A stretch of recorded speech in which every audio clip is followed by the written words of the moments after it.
Hey, this is Sydnee A, and welcome to another exciting episode of Necro-Fiends of the Frozen Dead, where we are celebrating 25 years of the Frozen Dead comics and Johnny Necro. Today is a super duper awesome episode, and I cannot wait to talk to Bryan Anderson. When I say this man's voice is like silky smooth, you're just going to be like, listening to this interview. But I do have a video I want to show for you guys first, so you can hear this for yourself. Check this out.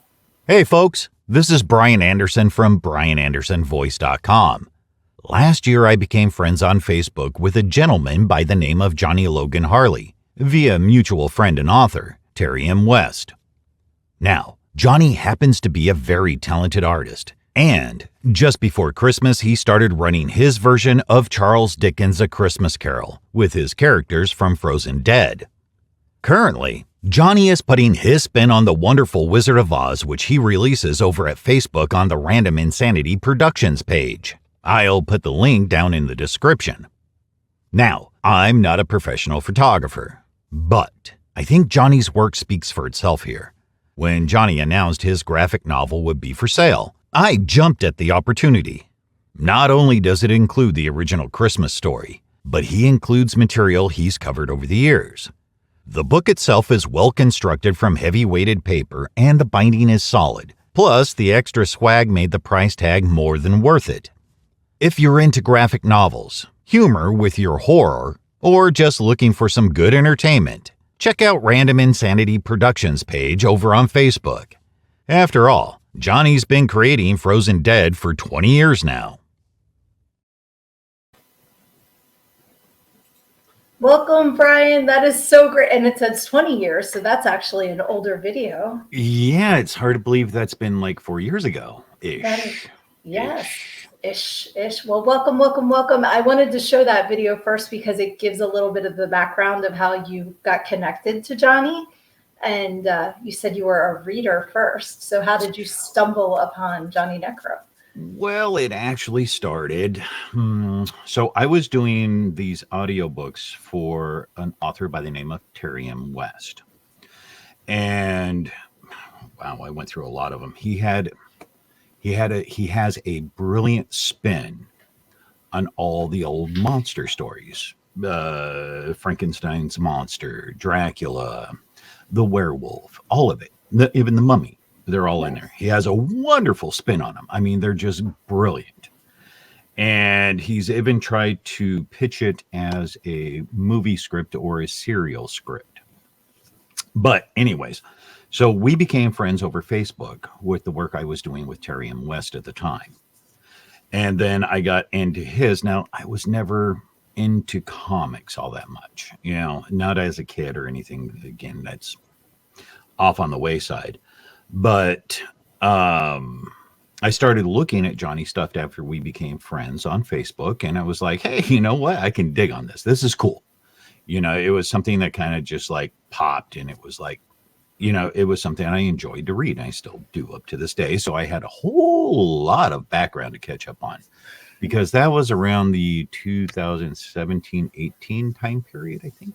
Okay. Around then, just before COVID and all that good stuff. So right. Before we all changed how we do everything. Correct. And again, if it comes to what I'm doing daily, okay, I have a good memory for it.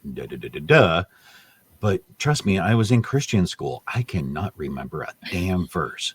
So, That's the first time I've heard that excuse. Okay. But and I have a really hard time. People will pick up on movie scripts or something and be able to quote to you movie passages and stuff like that. I cannot. Oh, okay. It's probably because of your audiobook work. You probably are in that moment and then it has to leave, so you're in the next part. I can do a cold read perfectly fine with 3 pass-throughs and then I'm good. Nice. Just reading it off the screen or something. I'll do, and it's a really bad habit, but I can actually do a really good cold read, without any in-depth research. It's kind of one of those things that's frowned on, but especially with audiobooks. Okay, so I'm curious now that we're talking audiobooks, how did you get started in doing audiobooks and voiceover? Did you just speak and someone said, "Hey, you, come here"? No, I mean, throughout my life, hey, are you on the radio? It No, should be. no, no, because I can't deadpan. I can't do anything. I mean, just a straight, cold conversation in my head doesn't happen Okay. unless it has something to do with what I do at work, what I do for a living, which I wish I could make voiceover and all that good stuff my living, but I can't because it doesn't pay enough these days. And Understood. you have to you have to break into it. You have to be in specific locations. And I'm not in New York. I'm no longer in California.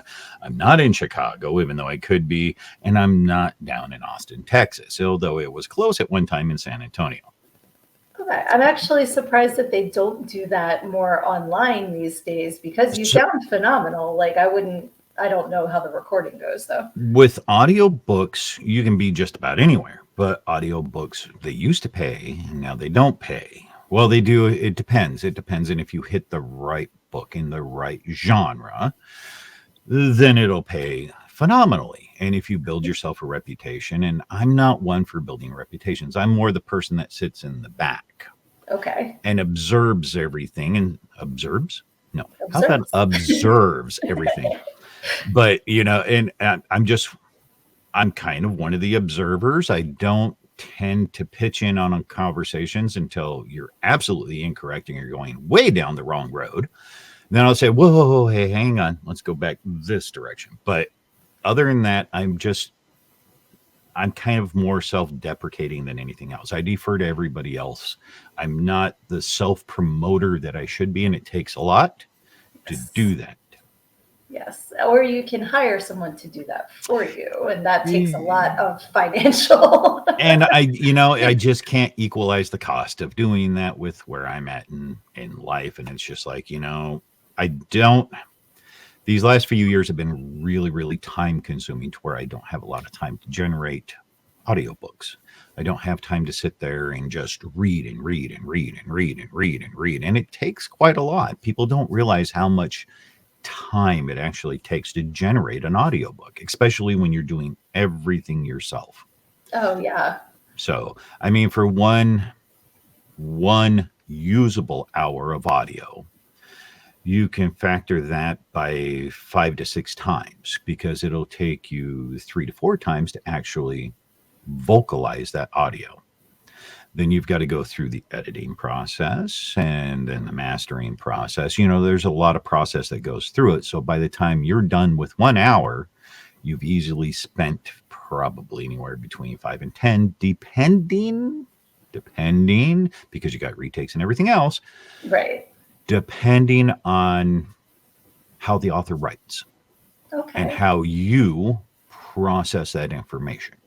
Right. How you interpret their vision so that you're saying it the way to get it across. Correct. Okay. So, depending on how all that intermingles, it could take you up to 10 hours just for 1 hour of usable audio. At That's least the first hour. After that, you should have it down. right.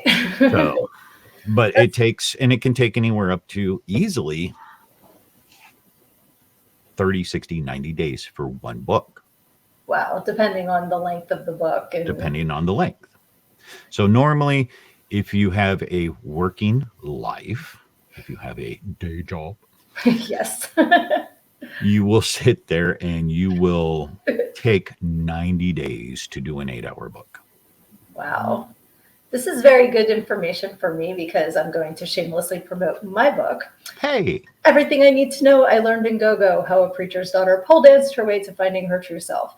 And I would like to turn this into an audiobook. Right now it's available on paperback and ebook at learnedingogo.com. But knowing now what you just said, it's going to take a while because this is a pretty beefy book. I like to talk. Well, it depends on the font too. That's true. It's a cute font, so it's not super tiny, but it's not super big. So, I mean, it's 85,000 words. Yeah, that's not too bad. That's probably around 5 to 6 hours roughly. Oh, okay. When it's all over in sudden diff. That'd be 5 to 6 hours of usable audio. Nice. When it comes down to it. It's another thing that I was telling you before we hopped on here, how I just like to build the plane while I'm flying it. And I just, learn as I go. So I would like to be the person narrating the book, and I need to like put my big girl pants on and just do it. And then if I need to edit it a million times to get it right. So the fun part about it is learning all the technical aspects of actually doing it, because now you have to learn. It's like film editing. Yes. Okay. So you have a DAW, a digital audio workstation. Okay. Which is just a piece of software. Now, the one I prefer to use is Studio One Plus. Studio One is PreSonus Studio One is the digital audio workstation that I prefer to use because I'm comfortable with it. I've been using it for years now. Right. Reaper is another one. And Reaper's kind of nice because Reaper, you pay for a one-time licensing fee and it's all there. Very customizable. You get all the same features. All the Adobe Audition. Okay. That's a subscription fee. Okay, so there's lots of options. There's lots of options. Then you have your recording space that you have to record in. So you kind of don't want to live underneath the flight path of jets. You don't want to live next to a highway. Yeah. Choo choo. You'll want to shoot your neighbors every time they mow the lawn. Yes. So, now you've got to factor in that, plus how to make your sound space as quiet as possible. Yes. Because your noise floor, they want at negative 65 dB. So if you were to take the dB settings in your room right now where you're sitting, it's probably, on average, that's about 50 dB. With no TVs, no stereos. Right. So you're going to have just the ambient noise in any given room is easily 50 dB. Opposite end of the spectrum, negative 65. Right. So that's a really quiet noise floor. You can get there. You can get almost there. They make audio booths that you can get there with, but they're the smallest one I think is 3x3. So it's 3 foot wide by 3 foot deep by probably, I want to say about 6 foot tall. Okay. Barely any ventilation. Very sound isolating, but still a lawnmower will get through. So you sound really good before you pass out. Yeah, you take lots of breaks to open the door and let fresh air in. Yes. Most Don't of eat you beans before you record in there. Yeah, you kind of no garlic. Right. No garlic, because you'll be smelling your own breath the entire way through. Wow. And then you've got to get used to hearing yourself as you speak. That's so hard. Right now, as we're talking, I'm listening to myself as we talk. I'm not only listening to you, I'm listening to myself because I have that feedback in my headphones. Right. So I'm listening to myself talk to you, as well as talking to you and listening to you talk and hearing the ambient sound around me. There's a lot that goes into it. So you got to do your research before and then go, okay, what can I actually afford? Yes. Because there's cost. There's cost involved. And I'm not saying that everybody does it, but hey, I'm in a closet right now. Yes. Okay, I'm in a closet right now. I'm in an apartment complex because I'm not at home. And if I were at home, we wouldn't be doing this. And if we did, we'd be hearing lots of cars outside because I live right on a major road. Okay. Currently. Yes. So right now I'm in an apartment complex. I'm in my closet and I have the door open because, well, I'm not recording an audiobook and I like fresh air. Yes, you need to breathe in that fresh air. But yeah, there's a whole lot about it that goes into it that people don't take into consideration. Right. A lot of people do just record in their closet. You have a lot of clothes hanging around. They're very good for sound absorption. Pick one that's not close to a road or next to your neighbor who's partying it out in their jacuzzi or mowing their lawn, or record at 3:00 in the morning. Yes. Yes. I've been working on this room. I call it the polecast room because there's my pole, but also, so it's in the process right now. We just recently painted it, which I noticed matches the cover of Johnny's book. I did not do that on purpose, but I just looking at the book and looking at my wall going, check that out. The paint is called Merlin's Robes. And I'm like, that's an incredible name for a paint color. That's a really cool name. I like that. Yes. So I bought the sound squares. I don't have them up yet because I'm waiting for the paint to cure. So don't. Oh, okay. I'll give you a hint. Are you crafty in any sort of way? Yes. Okay, so it's a little bit more expensive, but what you'll want to do is want to go out and get some 1x4 wood. Make it cheap wood. Okay. You're going to want to make rectangles. I saw them in one of your videos. Yes. So what you do is you get some really cheap material that filters really good. It breathes, but doesn't allow a lot of particulates through. Just buy some cheap fabric. Okay. The best one you can buy is probably felt of some sort. Some really cheap felt. Okay. Make yourself some of these squares, but you're going to want to go off the dimensions of the insulation you have to put in them. So what is it? It's rock wool. Rock wool insulation. It's about 4 inches deep. Okay. But it absorbs sound like there's no tomorrow. That's awesome. Okay. So what you do is you make these panels and you put the fabric around them. Use a stapler. You screw them together. Put the fabric on one side. Put the insulation in. Wrap the fabric around the back. Use staples because you don't have to be neat. Right. No one's going to see that part. And what it does is it does 2 things. It absorbs sound coming both ways because it's basically just fabric on both sides with the wood around it. Okay. Not only that, it breaks up sound frequency because you're staggering them. So they'll be 4 inches deep here, and then you'll have a spot that's not, and then you'll have another one that's 4 inches deep, and then they're different heights. So you break up the sound in the room to where the sound doesn't just reflect all over the place. Right. You cause different frequencies, so it doesn't bounce around. If you notice, if you get in a completely empty room and you talk, you hear the echo. Yes. Well, that's what you're trying to avoid. You don't want it bouncing around. That's why currently it's completely nothing to look. I have comforters, I have an Elmo. I have like a 3-foot Elmo on the wall. Right. Whatever I could find. Whatever you can find, you throw it around to break up that sound frequency. That way it doesn't come back into the microphone. Right. And I have one of the little shields too, the Amazon special. So yeah, those things don't really work out so well. I was noticing.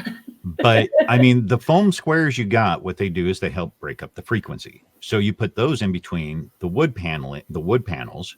That way, when it hits, it breaks up the sound frequency.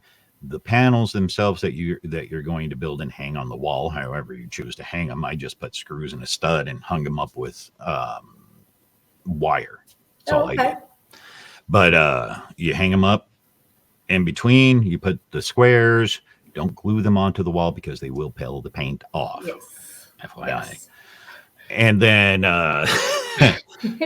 usually put them on. If you can find some poster board, glue them onto the poster board, then tack the poster board onto the wall. That's a great idea. You are so good at this. I'm so glad we went down this path. Everybody listening at home's like, I don't care, but I'm really excited. Right. I mean, you get somebody who's interested in it. It's like, okay, now we're talking shop. Exactly. But you get creative and you're like, okay. And the ceiling's not so bad, but what you can do with the ceiling is you can take some blankets, like a terry cloth blanket or something, and tack that up to the wall to where it drapes down and does the exact same thing. Right, because then it's an off angle. Right, that way it breaks up the angle, and you just put little tacks in it to hold it up there, and it breaks up the sound waves, and you're done. That is awesome. And then when you walk into the room from someplace else in the house, in the home, you notice all of a sudden you have like this really dead sound. Yes. I mean, the frequency literally changes when you walk in. Yeah. You can tell a big difference. And my dog used to love my old studio before we moved to Pennsylvania because she hates thunderstorms. Oh, so it gave her a little safe space where it didn't. It gave her, that's exactly where she would go. She disliked fireworks. She still does. She Mhm. dislikes fireworks and she dislikes thunderstorms. Well, in the new house, I didn't have time to set up a studio and I don't have a place to set up a studio. So, Aw. and this is only transient. This house is only transient that we're in right now. It's only there for about a year. Oh, okay. But, but, so, but when you walked from the rest of the house into that room, you literally, it deadened. Your ears were just like, what the hell did I walk into? And that's kind of what you want. Even though the lawnmowers could get through, the jet engines can get through because lower frequency is what is going to spoil everything. Right. But my noise floor in that room was negative 35 to negative 45 dB. Okay. So That's you're great. talking going from 55 to 60, which is your average room, plus Yes. dB, which is your average home, to a negative 35 to negative 45 dB. It's quite a sound difference. Yeah, it totally went. Meow. Exactly. So, and the rest you can get by, well, we're just going to call them editing tricks. So what you do is you cut off the lower frequencies, with the female voice, you have higher decibels in your voice registry than what males do. Males have a lower registry, you have a higher registry. Most females, I'll say. Right.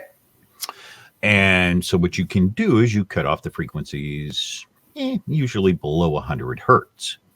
Okay. That right there cuts That's out a big difference. big difference. Big difference. Okay. And you can make those up.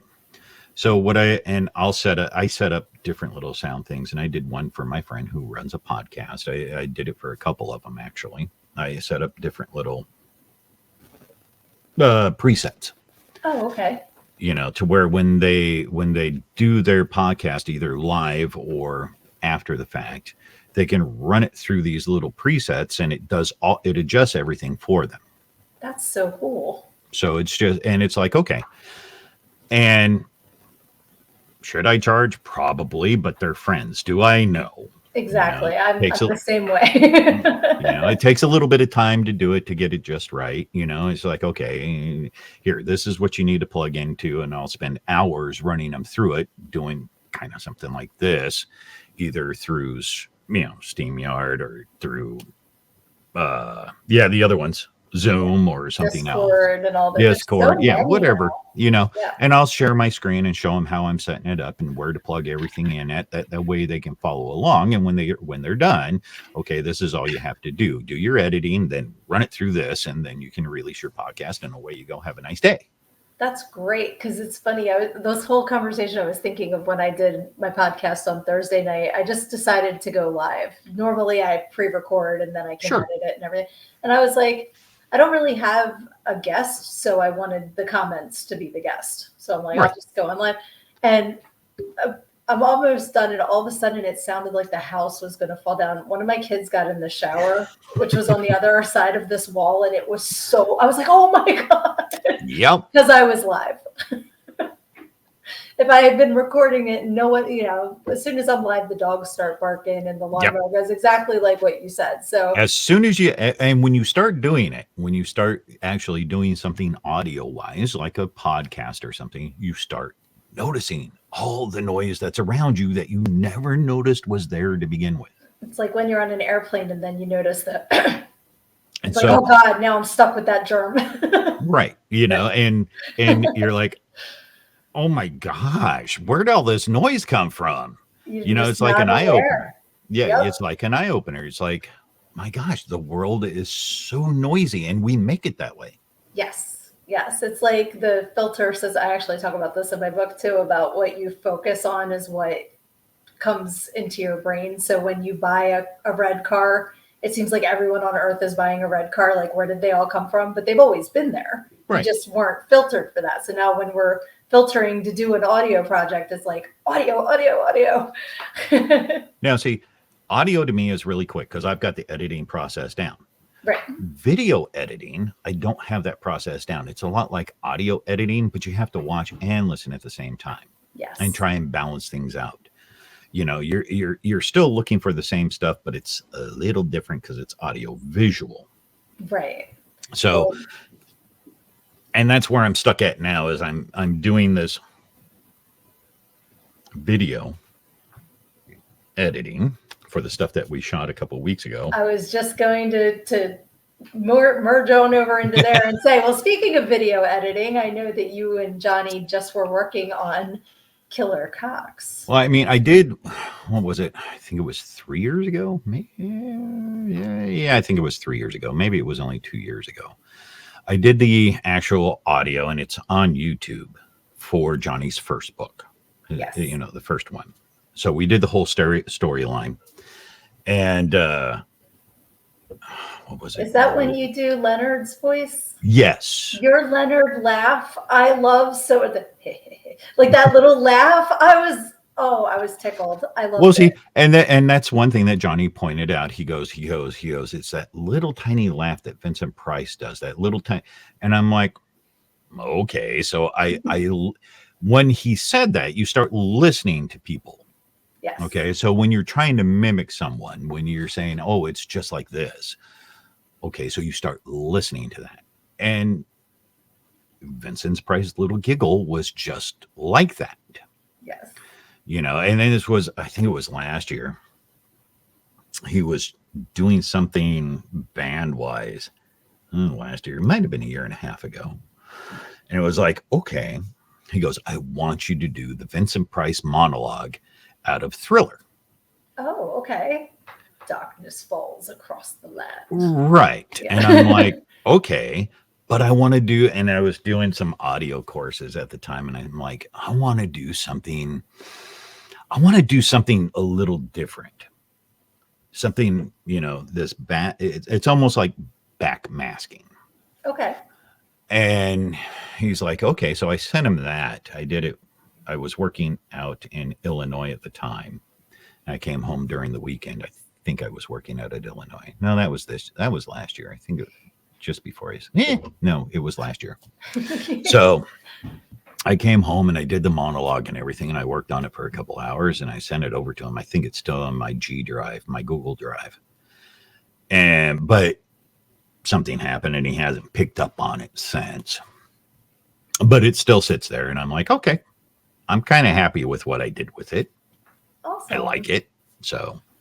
And that's a classic Vincent, that even people that aren't aware of who Vincent Price is as far as his acting career and everything, they know Thriller. So that's, you know, like, I mean, I don't know how anybody wouldn't know Vincent Price, but matter of fact, after this, let me send you that. Please. Via email. I'll just send you the link off my Google Drive. Throw me your email address and I'll throw that over to you and let you download it. I think it's still there. Pretty sure it is. Thank you so much. I would love to hear that. That's awesome. That way you can listen to it. It's really kind of cool, I think. Nice. That is super cool. I may be beating, you know, I may be sitting there going, hey, I think this is really cool. But you know. It's so funny because when you were saying about the Vincent Price thing, that he wanted you to do it in the style, and I'm thinking if you did it as Pee-wee, and then like you just like that was the first thing that popped into my head. That would be the complete opposite of Vincent Price. Would be right. German. Oh, I do. Yeah. You don't want the Ford F-250 monologue. Trust me, you don't want that one. Oh, okay. Well, I'll share it with you, but you know, if you choose to put it on, I don't know who originally did it, but a couple kids I used to work with, one of them, I'll mention him, Malachi. Okay. He was like, dude, I need you to do this. And he showed me this TikTok video. He goes, can you do this? I'm like, well, yeah, I can do it. Send me the link and I'll do it for you. And I did a couple of renditions. I'll send you that one too. It's still on my G drive. Awesome. It's friggin' hilarious. I did it in regular monologue. Okay. And then I just started messing around. Then you went off the rails. I did like 4 takes. I was like, yeah, let's just do this. Okay. And I think he still has it. I don't know. I sent it to somebody. I can't remember who just a little while ago because the guy I live with here, the guy we're sharing sharing this apartment with. I sent it to him just because he owns a Ford. Oh, well, there you go. That works. That's awesome because my first experience with hearing your voice was the Troma Now commercial that you did with Johnny, and that is hysterical. I love that. Well, and he approached me with that idea. Gosh, what was it? That was almost a year ago too. And when he first got the idea, and I'm like, okay. He goes, and I want you to do the monologue. I'm like, all right. So you want it done like an 80s commercial? Yes. He's like, yeah. I'm like, okay, I can do that. It was so perfect. It just like, nostalgia, you know, I was right back to being a kid. Right. It was like, here, let me channel the 80s again. I can do this. I know I can. I grew up. No big deal. Yes. So. And the background, you got Honeycomb's Big. Yeah, for like some inspiration. Right. I didn't even need that. It was just like Critters. Do you remember that one? I mean, I was a latchkey kid growing up in the 70s and 80s. So, you know, TV was my babysitter. I know commercials like they're coming out my wazoo. Exactly. Same. And the 80s commercials, and maybe it's just because we grew up then, but like they just were so much better than commercials now. Right? 100%. Now it's all Ford commercials. Now it just seems like every commercial is either a vehicle or a pharmaceutical. Now I don't watch TV because why would I want to bleed out my ass? There you go. Exactly. I love there was one medicine that the side effects said gambling and adultery. And I said, that's because they are required to legally say any feedback that they get. And some dude got caught and he did the pill. Because I'm like, how does a pill cause gambling and adultery? Well, I mean, okay, so like, I'm going to take this medication because I have this skin condition, right? And then you'll listen to what comes after. It may cause anal bleeding. It may cause you to have hypertension. May cause you to have a heart attack. May cause... I'd like my little skin rash. Thank you. I'm good with the bumps. I'll put some calamine on it and call it right. You know, maybe I'll just use some regular lotion and call it a day. Exactly. Coconut oil. Remember when everybody was putting coconut oil on everything? It was gargle with, rinse your teeth with coconut oil because your teeth will grow back. That's hilarious. Or you know, use some UV light up your wazoo to get rid of COVID. And people would trying all kinds of things that I was not willing to try. UV light kills COVID-19. Yeah. Okay. Sure it does. Yep. So just walk out in the sun, you'll be cured. Yeah. There was a meme about that, about alcohol and sunlight. And it's like, so if you see me passed out in the front lawn with a bottle of vodka and mind your business. Right. Right. I'm just killing the rid. Yeah. But Corona. I mean, that was COVID and Corona came out rid.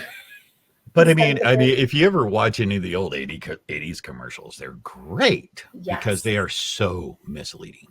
Oh yeah, they did have to get rid of the words like from the 50s and 60s when they would just make up a long word. Oh, those ones are even better. Yeah, it has been. Smoke cigarettes, you'll live forever. Yeah, exactly. I actually saw in a magazine they used to encourage married women only to use Lysol in your lady bits. Can you imagine how horrible that is for people? And they were like, your husband will love it. No, I don't think he will when it falls out. No. Like, stop that. Yeah, the 50s and 60s were great, but I mean, as far as the commercials, because that information was really misleading, but I don't think, there was no real science being based on it, No, they're just like, that's a cool word. We're going to right. That's why you were able to get live radioactive samples for your little test kit when you were a kid. Yeah. No one thought that was a bad idea. Who knew it caused cancer? It's natural selection. Just, So, but, and then the 80s were a little less misleading, but a lot of big hair. I miss the big hair days because mine is naturally like a poodle. So it takes a lot to make it not 80s. And then the 90s were, oh God, I don't even really remember the 90s. That was matte red lipstick. True. And it was big jeans and crop tops. True. And I so worked all throughout that. And drank. Yes. I drank a lot. I was a bartender in the 90s and early 2000s, so I helped people drink a lot. I drank a lot. I was quite the functioning alcoholic aviation person, like I was supposed to be. So, Wow. Okay, that's a sentence I was not expecting to hear. well, you work until, I spent most of the 90s working on second shift. Okay. Matter of fact, I spent all of the 90s working on second shift. But, you know, yeah, and I was into I was working aviation. So, What specifically? being a technician, just a mechanic. Oh, okay. Yeah, that's what That's I did. cool. So, yeah, I sat there and worked on airplanes all night long, then went to the bar for, pitcher or two. It's funny because one of my good friends who I met in one of the bars where I worked is an aviation mechanic. And he picked me up in a Cessna one day to take me for a ride. And it was a training plane. So I grabbed the stuff, and he's like, go ahead. And he just Let's like, go. Yeah. No. And then he's like, what is it? Do you think it's going to stall? What do you think is going to happen? And he shuts the plane off in the air. I'm like, I'm going to freaking kill. If I live through this, you're dead. But he knew what he was doing, but he scared the shit out of me. So I've gone on so many test flights, and at 42,000 feet, when they start shutting off the engines to see if they'll restart. Yeah. In between 38,000 and 42,000 feet. My heart's doing this listening to your story. And you're just sitting there going, okay, let's see if this starts again. Yeah. And then you've got to do touch and goes to see if any of the emergency exits have soft opens or not, and to see if the gear collapse, and because it just can't. For that. The plane just came out of maintenance. Every 30 to 38 days, 28 to 38 days, I was on a test flight. Wow. And it's like, okay, let's go. Stronger constitution than I. It's like, okay, let's go. Let's see what's going to happen. But 9 times out of 10, nothing's going to happen. But what about the 10th? What do you just like? Well, we did have a 3. There was a 737 next gen. No, it was a 500 series. It was a 500 series. We took it up 3 times, and every time we got up above 10,000 feet, the oxygen masks would drop, and we'd have to bail. Oh, so we get up to about 12,000 feet. The oxygen mask would drop, and all of a sudden, boom, you go straight down.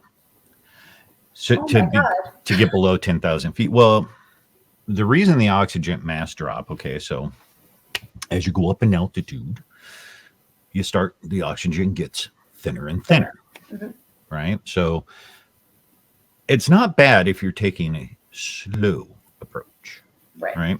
So eagles get up above 10,000 feet easy. But they're taking the slow way up. Right. They're not using a whole lot they're not physically doing a lot because they're usually riding thermals. So they're not physically doing a lot of flapping of their wings or anything. And even vultures will do it. They hit the thermals and they'll get up there, and then you'll just see them start spinning up. And, all they're doing is adjusting their wings to keep floating. On top of the stream. Yep. Yeah, they're just gliding. That's basically all they're doing. And the wing currents are taking them up higher and higher. Well, 15,000 feet. It's not unusual for a bird. But again, they're not using a lot of oxygen, and they're not going straight up either. They're taking their time. The thermals are just carrying them. They're just drifting with the wind. So they get acclimated to the oxygen deprivation, and they're not coming straight back down either. Right. So they don't have you don't have a lot to worry about. But the human being in an airplane, on a jet, you're going from whatever elevation you're at, be it 52 feet above sea level or 800 or 1,000 feet above sea level, you're going up to 32 to 38,000 feet, which is where most passenger aircraft fly, in a matter of minutes. Yeah. So you don't have time to adjust. Right. Your body's not adjusting because what's happening is they're maintaining pressure inside the cabin.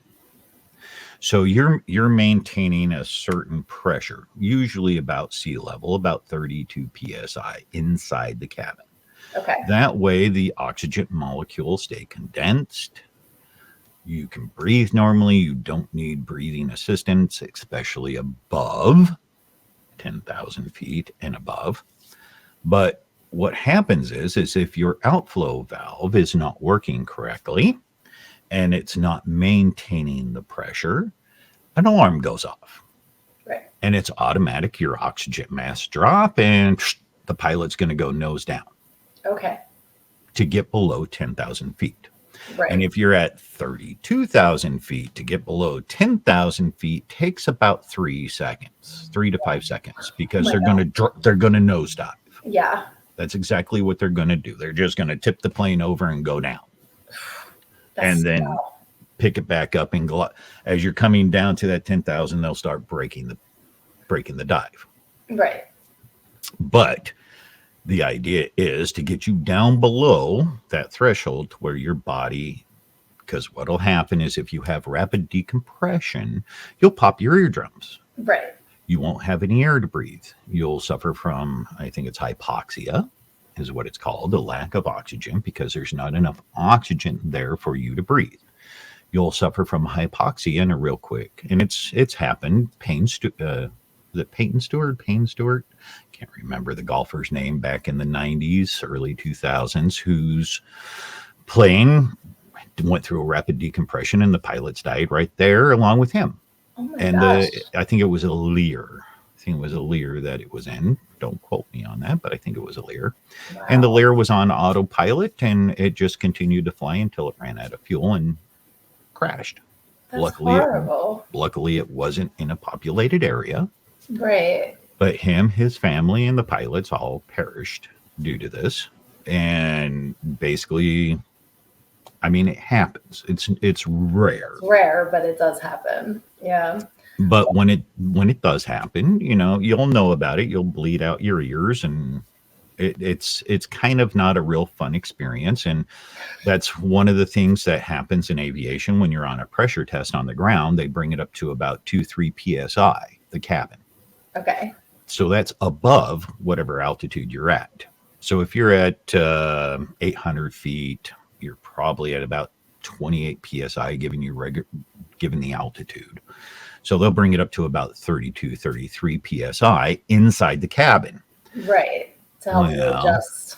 No, that's just a leak test, the tube. Oh, to make sure you know. To make sure. Okay.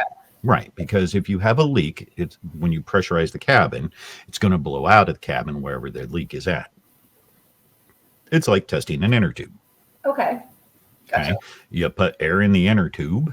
If you have a leak and you spray soapy water on it, you can see it coming out of that little hole. Yes. Right. Well, so what they'll do is you bring it up 2 to 4 psi above whatever the altitude is, and you'll hear a whistle. Okay. If you're inside, you'll hear a whistle. And you'll even hear it outside too as it escapes. So a lot of times with antennas that get removed, you'll have a leak or something. You'll hear whistling. It's like, okay, it's right here. So it's got to be this antenna right here. Right. And then they can fix it. Right. Well, what the fun part, what a lot of them like to do is when you get down to about 1 psi or half a psi above, they rapid depressurize the cabin. And it gives you a beautiful headache. Oh, yeah. For hours because you're not used to it. Your ears aren't used to it. Because you're sitting there constantly adjusting to the pressurization. But with the rapidness of it, you'll end up with a headache because the inside of your ear is not pressurized and your sinuses are not pressurized to what the pressure is on the ground. Right. So it'll just give you a stunning headache and it'll make your head just go. Oh, that's awful. But it's a great trick to play on those that you don't like. There's one in every job. There seems to be some way to get everybody. That's just a major way. There is. I mean, most people are kind of nice because, you don't want to damage anything when you do it. But a lot of times they'll just pop open the door and the door will pop, right, but it won't damage anything. Right. Wow. And that's only if they're really big jerks. Yeah, exactly. Well, I I digress. appreciate people like you who worked to make sure that the planes are safe because like I said, I would not volunteer for that job. So thank you very much for taking It, that over for those of us that do fly. it's better than what my elder sister did, and she tried to get me into it when I was a teenager, which is air traffic control. Oh yes. Yeah, no, Yeah. not my cup of tea. Definitely. Oh, No, actually, she worked in the black holes. So yeah, you have regional radar. okay. Those are known as black holes. They cover about 3 states, Oh, and they okay. overlap each other. You don't see the light of day because you're in a dark room looking at monitors with all the radar reflection of all the aircraft, and you're directing traffic through headphones and microphones, and that's it. You Wow. don't you Yeah. don't see anything. That's why they call it a black hole, because it's dark in there. Yeah. That would not be my choice either. So I don't But blame you for passing on that one. so, anyways, back onto it. Yeah, when he approached me with that, I was in Illinois at the time, working in Illinois for the commercial, and it was like came home, and I was like, okay, let me record this. I took like 3 or 4 takes, and I think it was the last take that they liked. Okay. And I Yeah, was because like, okay, it really, like you said, it captures that time period of, right. the commercials and Johnny with the cereal box. It's just so Well, funny. and it's like when we're so with Killer Cox, when we were shooting Killer Cox, yes, there was a script, but we just kind of played it real loose. It Right. was like, okay, this is, and we just are, the monologue that went with it, the dialogue is all just pretty much on the fly. Oh, on the fly. On the fly. I get It's it. just 'Cause all it's ad chickens. lib. It's just all ad lib. That's awesome. So it's like, okay.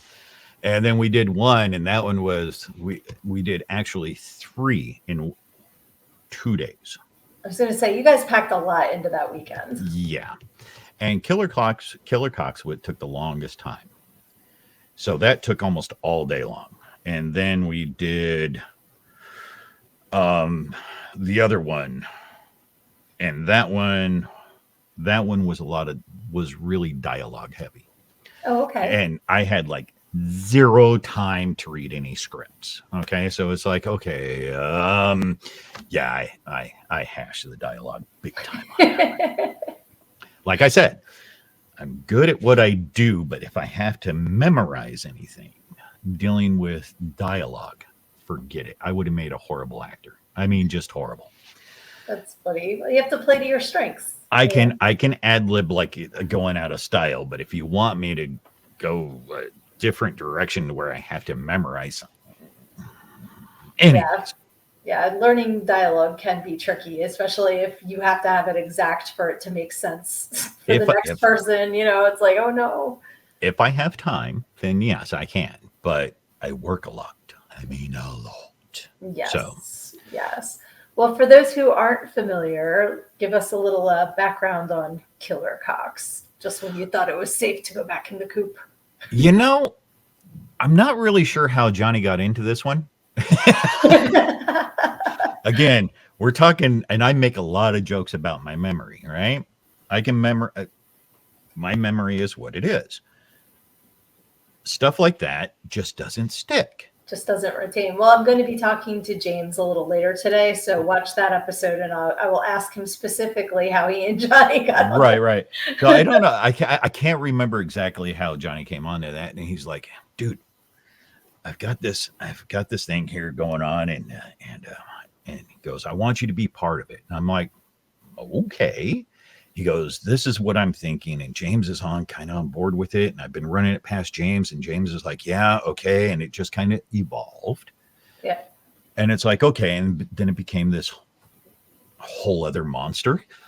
And it was like, all right. But with that, again, it was kind of all ad lib. It was all we had a idea, and it was like, okay, so me and Johnny can play off each other pretty well. And it was like, all right. So we did this whole thing, and it was just basically, this is the idea. This is what we want to run by. And it's like, okay. And we were in this bar filming, and I think we freaked them out. because it was early in the morning. It was supposed to only be for like an hour. We were there for like 4 or I was going 5. to say, it's never just whatever time period you No. think it's good. It's never the time and it's never the budget that you were Right. going in thinking. Yeah. I had the cameras to do the work with. I had the audio equipment to do the work with. And it's like, okay. So we just started culminating all this stuff. But when we got there, the setup took about an hour to Okay. get everything set up and running. And then when we actually started working it, it was like, okay, it was like 2 hours later. Yeah. After some test footage and everything, it was like, all right, now we can do this finally. And then when it came to where I came into the scene first, we freaked everybody out. Everybody thought we hated each other. We were just super pissed at each other. I mean, I'm sitting there trying not to react to what everybody in the bar was reacting to. Right. And I could see out of my peripheral vision that everybody was like, Like, oh, no. because that's how strong the scene was. I mean, literally, that's how strong the scene was. And eventually, when it comes out, that I haven't even looked at. I briefly looked over the footage.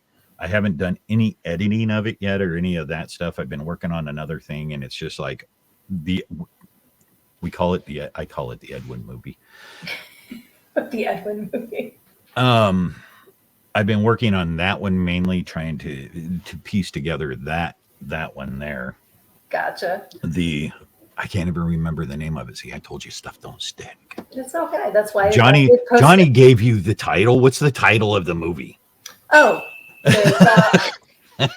Day of Ghouls from Outer Space. There we go. I had the ghouls. I didn't realize that was mind. a current thing you're working. Okay, I didn't know if that was in the can or if that's look at me using all. It's not. The edit is going on with it. So I did the really rough edit like a week and a half ago.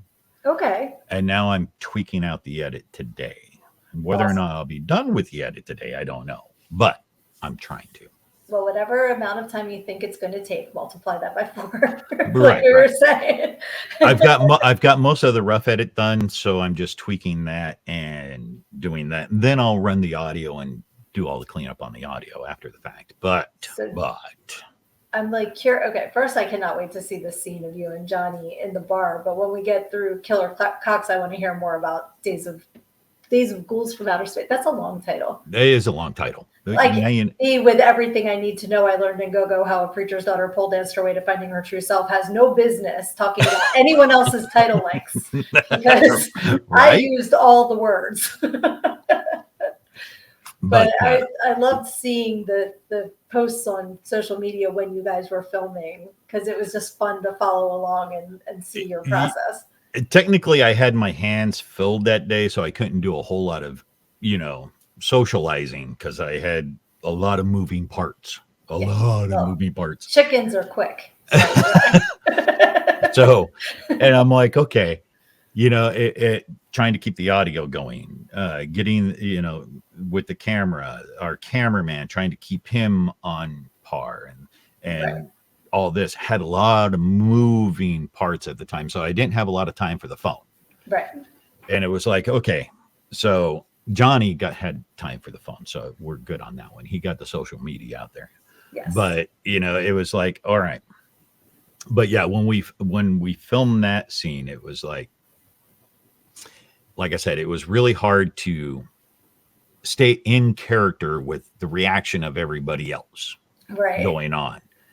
And it was like, wow, they must really think I hate this guy. Exactly. You guys were very believable. Yeah, yes. And it was like, okay, so yeah, I can't wait. I can't actually wait to start trimming down the different takes to see, make everything try and fit together. So I'm just imagining in my head, knowing Johnny's energy. And when he's in his character, I can 100% see why the people in the bar were like, whoa, like what is going on here? Yeah, it was a lot of fun. I mean, there was frustration, of course, but you're going to have that regardless. Absolutely. It wasn't a lot of frustration. Yeah, it's like when I used to work dancing and bartending, I would rate the bar by the asshole factor because there's always a few, and it was just the percentage. Right. So if your project has a low percentage of frustration, it's a great project because it's never going to be 0. Something's always going to happen. The great thing is the owners, I think they're the owners of the bar. We went way over the time period that Johnny told them. Oh, it'll only take an hour. Right. The next day, you guys, I feel like SpongeBob. 2 hours later. I think we got done. We were supposed to be done by 9, and I think we actually wrapped up around 11. That sounds about right. And we were hoping with the second part of the filming that the rain would hold off, because we had to go from the bar out to this farm, and we were forecast for rain. And It was like, okay, and there was a lot of outdoor filming. I didn't want to get the camera equipment wet if I could help it. Luckily, we got all that in before it started raining. See, excellent. With the farm and everything. So it was like, okay, now I haven't taken a look at that footage either, but I need to eventually here. I will do so. I mean, James, yeah. When we were looking over at Johnny's after we got back, before we started filming Ghouls, Johnny was looking at it, was like, and I was really worried because the file sizes were real small and I expected them to be really big. So I was transferring them over to my portable hard drive off the camera. And I'm like, I'm a little concerned. Well, that's the thing. It's like, did the audio not work? Did I not have the recording when I thought, like, I can picture that panic for you when you saw the file size and you're like, oh my God. And I'm like, I'm a little concerned. And Johnny's like, what are we going to have to do? We can do it tomorrow. I'm like, I don't know yet. Let me take a look at this. And then I started looking at and then I started running it. And I'm like, whoo, dodged a bullet. And he's like, oh, thank God. And then he was sending snippets off that were on because I brought my laptop along. So he was sending snippets from the laptop over to James. Yeah, well, that's what I was going to say to the people working at home that might not know the ins and outs of this. You guys were recording in Pennsylvania and James was in Texas. Correct. Right. So you had to everything. It wasn't like the director was there. No, we were really guerrilla recording, especially for Ghouls. Unfortunately for Ghouls, we were really guerrilla recording. We had a really big, and Killer Cox, we had this, we knew it was like large.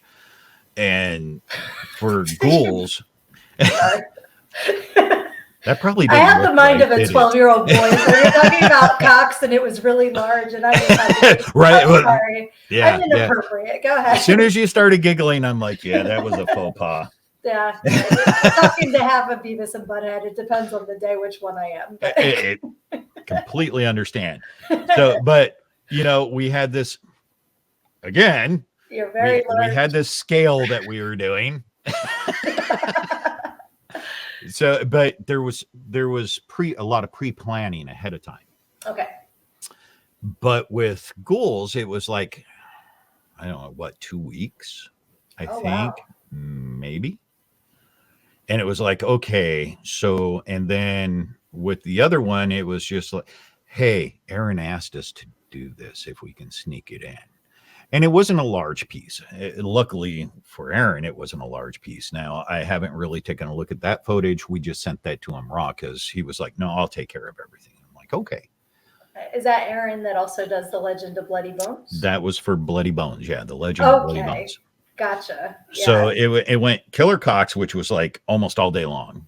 Right. And then we kind of got rained out. It was just pouring down rain right after we got done filming Killer Cox. And it was just pouring down rain for a couple hours. I mean, just really coming down. Torrential. Yeah. And it was like, okay, now we've got to do Ghouls. All right. And we had set up, Johnny had in his mind, hey, we're doing this graveyard. We're doing this. We're doing that. He's channeling Ed Wood. And it was like, crap, I don't know if we're going to be able to get this done today because of the rain. Right. It was like, and then the rain slacked off. It was still raining when we started filming for Ghouls, but it was like, okay, so we got all that done. And it was like, you can hear the rain beating off the umbrella as we're doing as we were panning around. I'm like, Johnny's like, I kind of like the sound of the rain on the umbrella. And I'm like, yeah, but none of us had an umbrella. Oh, yeah. Where's the sound coming from? That's a good question. you know, I, I'll fix it somehow. I was gonna say Or that's we'll just the leave it editing just because. wizard. Yeah, editing wizardry. Or if you can't see an umbrella, it's up to the viewer's imagination where the sound is coming from. It doesn't Right. necessarily have to be an umbrella. Again, it's just like, okay, where? And Johnny's like, he's like, I really kind of like the sound of the rain on the umbrella. I'm like, yeah, but none of us are carrying an umbrella. That's great. It's like, okay. Yeah, it's like you just have like the jazz musicians in a New Orleans funeral, and it's like, wait, we're in New Hampshire. That doesn't work. Right. It all comes But together in the end, though. it'll I'm a firm believer in that. Whatever's it, meant to be. it'll work one way or another. It'll work. Yep. So I mean, I'm pretty good technical wise at doing stuff. So, That's what I was but going to say. You seem to have like a really good knowledge of how to tweak things. well, my wife likes to say I can do just about anything because I can figure it out. Yeah, everything is figure outable. That's Sure. how I live my life. Like if I don't know, I will figure it out. It's all good. So yeah, I really don't know anything, but I watch a lot of YouTube. YouTube has made my life so much easier. I need to know how to do this. YouTube. Exactly, 100% from lawn tools to like I needed to fix my dishwasher and I had the little YouTube guy and I'm in there. Yep. It's wonderful. It's like, how does this work? Well, YouTube. Please show me YouTube. But and then we got done doing that, and it's like, okay, so Aaron wanted this, and he's like, okay, now we got to do this. I'm like, okay, wardrobe change number 3. Yes. So and then we did this little snippet for Aaron for the Legend of Bloody Bones, and it's like, okay, and now Johnny has this other thing planned, and I don't know if he's released that or not. Well, we won't say just in case because I don't. Right. Well, I don't know. So. I don't know the status of that one yet. Yeah. So, and that one's been in preparation for a few months. Okay. Quite a few months. I know he's had that one stocked up he's been working on that one for quite a few months, and we're still hashing it out at exactly how it's going to work. But, it'll be a lot of remote filming because I don't know where I'm going to be. Right. I don't know. That's what I've noticed with a lot of these projects. And it's so cool that we're living in this time when you can remote film. It's not like we're making a movie, let's all go to Hollywood. Right. It's really cool that you can edit things together from different locations and make a movie.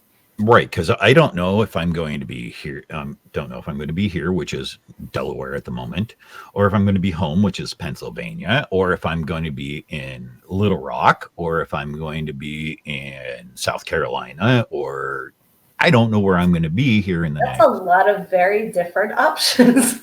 I don't know where I'm going to be here in the next 30 days. Okay. So that could get interesting, to say the least. Well, I would assume everywhere you are has a closet, so you will sound fantastic no matter where you are. It might even be inside of a car. Oh, well, there you go. Well, hang your clothes up on the little ocean handles, and then you'll have the same. Trust me, the only place I probably won't record unless I need to is a laundromat. Oh, yeah. That's cha-chung, cha-chung, cha-chung. And I've sent several voicemails out that way.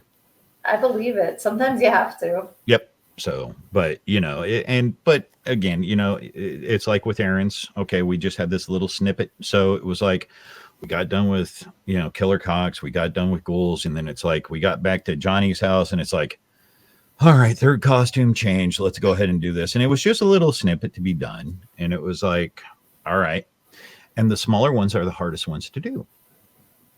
What makes them the hardest ones to do? Because you think you've got it when you may not. Okay. You get like overconfident? You get kind of like overconfident. You think you got it when you. Am I okay with it? Yeah. Am I happy with it? No. But my wife likes to call me my own worst enemy because I am. I'm never satisfied with anything that I do. I feel that. Yeah. And she's like, you're your own worst enemy. I'm like, yeah. Your wife sounds very wise. Yes. Yeah. But, well, she just knows me and she puts up with my shit. That's a good thing to have in a partner. My husband is the same way. I sit there, I get home, and I'll just come off the wall with some stuff. And she just looks at me like, yeah, that's my husband. Yep. My husband, I'm like, hey, I think I want to start a podcast. So he helped me with, he's like, whatever. He's my biggest supporter, and I'm very, very grateful. So, Well, like I said, my wife just knows me. She knows how do I put this? I think she just puts up with me. I really do. I think she's come to know me too well over the past almost 15 years now. So I think, she's just like, yeah, here we go again. oh, she loves you. Dave and I have been together for 16, so it's pretty close. Yeah. Pretty close marriages there we got. But So it's cool when you find the right support system.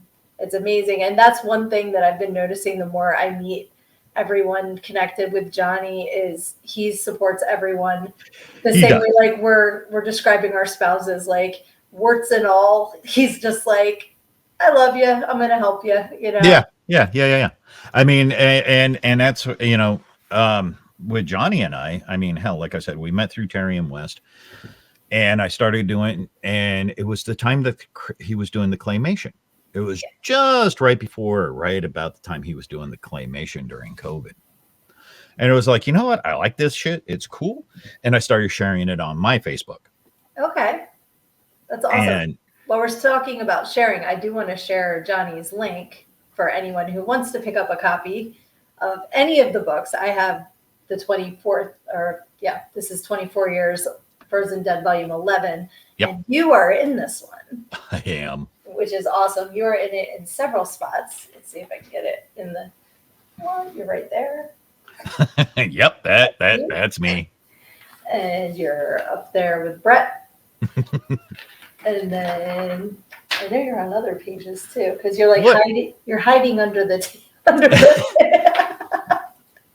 It's awesome. And we won't say what Brett did with the microphone. Oh, I heard what Brett did with the microphone. Yes, Brett calling me the white Morgan Freeman. That was fun. I was laughing my ass off. I bet you were. Like, that's a compliment and a half right there. Like, that's amazing. He was showing me as he sends me stuff in Messenger all the time as he's doing it, and I'm just sitting there laughing my ass off. I'm just like, and people are looking at me like I'm strange. Oh, well, being Johnny's friend is like an ab workout every day because I just laugh so hard. Yeah. Like my stomach hurts because I'm laughing. I'm like, where do you come up with this shit? Yep. It's awesome. So I didn't want to neglect to put his link up. I'm like, we've been talking. I've been listening. And I'm like not even paying attention to promoting this game. Hello, I need some more caffeine. I'm still drinking coffee. Go figure. There you go. This is my pre-workout. Not that I'm planning on working out today, but I drink my pre-workout all day long. Oh, I work out all day long. I mean, you see how many steps I put in a day. You do. I'm very impressed. I usually work out 6 days a week. I have not been. Just I don't know. I'm in a season I need to get through. I'll just put it that way. Right. But this stuff is very yummy. Contact. Here you go. You can follow me on my social media, and I'll tell you where I get it and what it is. I'm not going to shamelessly plug that on Johnny's show. Yeah, I wouldn't do that, but But yeah, I mean, and then, I started sharing that claymation story all the way through, and we just started hitting it off and talking and jabbering, and, and that was when I was out in Columbus, Ohio. Wow. So, where haven't you been? New York, New Hampshire, Massachusetts, Hawaii. I've been to New Jersey. I'm glad. I'm Boston. I haven't been to Boston yet. So yeah. There's only like 6 states I haven't been to. Okay, you got me beat because I think there's 8 or 9 I haven't been to. Yeah, I think I might be down to 5. Nice. Well, the way it's going, you might check them off by the end of the year. I have been back and forth, north and south, east and west. Wow. Yeah, I have that little chunk of Southwest that I haven't hit, like Colorado, Arizona, New Mexico. See, I've been to all those. Yeah. Well, I again, haven't been to Alaska, and that one I might not ever get to, but I have been to Hawaii. I've been to Alaska. Okay, Actually, so we each have a detached state that we've been to. I've been to Canada and Aruba too. So. Me too. Me too. Yay! And I've been to the UK. I've done England, Scotland, and Wales. See, I haven't gone over to Europe yet. That's my only European adventure. So yeah, I haven't gone over to Europe yet. Don't know if I'll make it. Not too concerned with it. There you go. Yeah, if it's not on your bucket list, then it's not. A lot of money to do something that's not on your bucket list. Right. I mean, if they pay me to go over there, of course I'm going to go. Yeah, go test the plane that's going to Europe, and then you get a free trip. No, a lot of times a lot of times I can pick up on contracts that are either in Europe or in the Middle East, but gotcha. My wife doesn't want me to do that, so I'm like, okay. Yeah, and that's understandable. Like, the world's a cuckoo place right now, so I understand not wanting to go too far. Truly, truly is a cuckoo place. Yeah, I did a lot of traveling when I was in my 20s, and I'm glad for that because I'm not as interested in traveling anymore. So, yeah, I'm getting kind of burned out on it. I'd like someplace close to home, but I told my wife I'd see her in 5 years. Wow. Oh. Man, we got a 5-year plan. Well, that's true. I'll see you in 5 years. There you go. Well, I'll see her before then, but I mean, that was the conversation had the other night. I'll see you in 5 years. By that time, all the bills will be paid off. There you go. It's chipping away, Yeah, my godson is coming to stay with my husband and I. He's our godson from New Zealand this winter, and he's flying by himself. He's 12, and he's coming from New Zealand. So that's what, a 16-hour, 18-hour? Well, it's over 20. Over 20, yeah, because they got to come the Pacific route. Yeah.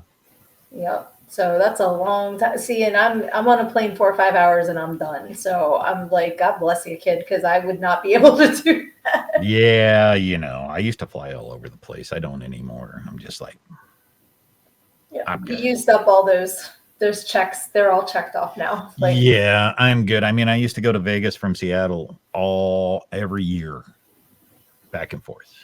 Yep. Every summer. Vegas once. Really? 2000 for the AVN Awards. Not because I was. Not because you were in one? I was not in one. No. I had a friend that worked for AVN magazine, so gotcha. I asked for +1. Yeah. Everybody kept wishing us good luck, though, which I thought was hilarious. So I just started making up categories that I was supposedly in. Right?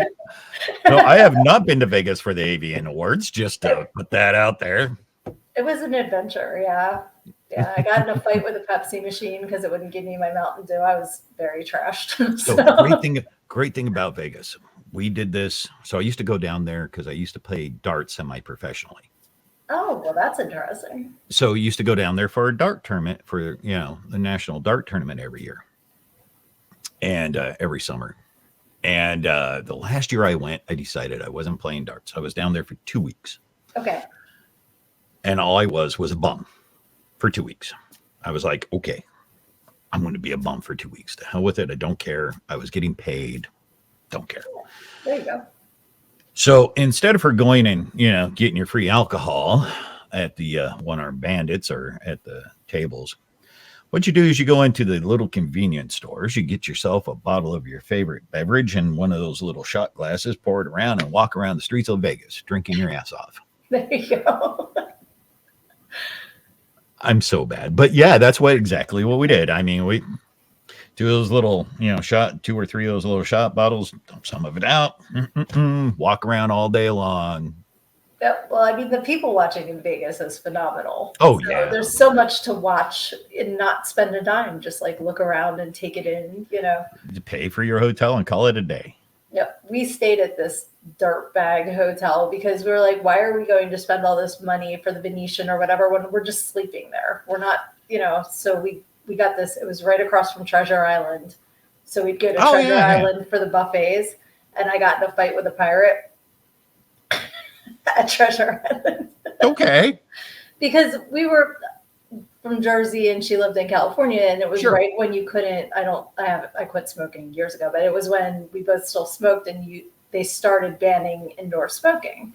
So we're like outside having a cigarette and discussing whether we can smoke in the casino or not because we just didn't know. Right. And we're looking in the gift shop window and I just hear, "Hey, what are you looking at?" And I turn around, I'm like, "Nothing now." And it's like one of the pirates from the show. He's like, "Where are you from?" I'm like, "Jersey." He's like, "I can tell." So like the whole rest of the time we're there, I'd walk by, "Hey, Jersey." He's like, so that was my name for the weekend from the pirate at Pirates at the Yeah. Treasure Island. So we used to stay at the Riviera before they tore it down. Okay. We used to stay there quite a bit. Did that for like 3 years, just stay at the Riviera because they usually did the hosting. Oh, okay. And we did Circus 1 year, and I think the Mirage another year, and blah, blah, blah, blah. But love staying at the Riviera because across the street from the Riviera was a nice little restaurant called Toucan Charlie's. Okay. That sounds familiar. And I used to go over there, and of course we'd have their prime beef, and you know, you have to ask them for the good horseradish, or they just gave you the mayonnaise stuff. Oh, okay. Yeah, you wanted the grated. We wanted the exactly. Yes. You know, you want the grated root. You don't want the the mayonnaise mixed with the root. You wanted the good, But it was real cheap, and just used to real thick servings and stuff, and it was like, yeah. And then awesome. What was the bar that was right next door? Pepper something or other. Can't remember now, but I think that's all gone now. They've really like torn down a lot and rebuilt. Yeah. We would go to Treasure Island right at the end of the lunch buffet because we would be bringing out the dinner buffet, so you'd pay for the lunch buffet and then you'd get the dinner. Oh yeah, and that was the weirdest thing because you had Caesar's. No, it was Mirage and Treasure Island right next to each other. Right. Now I don't know if you noticed this, but every time you walk through Treasure Island, didn't it smell musty? Yes. Like old water. It smelled like pirate balls. It was like. It's all the pirates out there. And then when you went into the Mirage, since they were right next to each other, it smelled the same way. Yes. It smelled like just musty old water.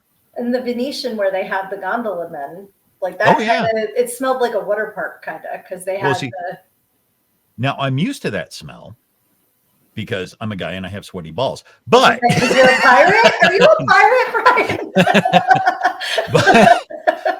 but I grew up in the desert. Oh, okay. So I was born in the high desert in California. Oh, wow. So, and my dad was an operating engineer, and he built the California aqueduct, or at least assisted in doing that. Right. So the water that you would drink traveled all the way from Colorado through the friggin' desert into your tap. Right. So it always smelled bad. Yeah. It was always really harsh tasting and really harsh smelling. And, Vegas, they're not going to sit there and replenish the water. So, there's a lot of chlorine. So, yeah. Yeah, it's a strong, strong water there in Vegas. I forget, it must have been when I used to do this canoe trip every year. We'd go in, the town's called Balls Eddy, New York. And then we'd get out at the Delaware Water Gap. So we'd canoe 112 miles in a week.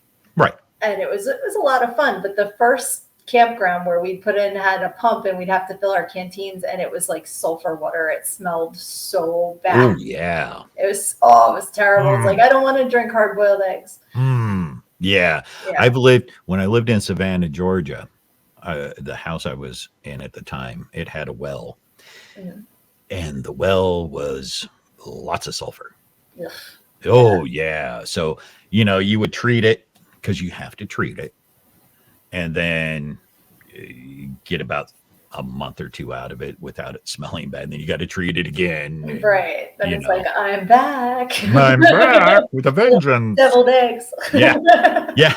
Take a shower and it's like, nope, I didn't eat eggs last night. Where the hell did that smell come from? You don't want to leave the house because everybody's going to think you're farting. It's like, no, it's my water. It's my water. The whole house smells like it from, the steam coming off the hot water. And oh my God, not again. I never even thought about having that in your house. That's horrible. Yeah, it was bad. It was, and my in-laws, they live in southern Pennsylvania, right on the Maryland border. Okay. And they have a lot of sulfur in their well water as well. and they don't as treat well. theirs, and it's fine. But you go in and wash your hands, and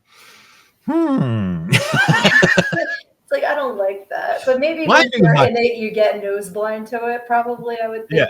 well, you get used to it. You can get used to it after a while. If you're not used to it, and it's like, why do my hands suddenly smell like ass? And I just washed them.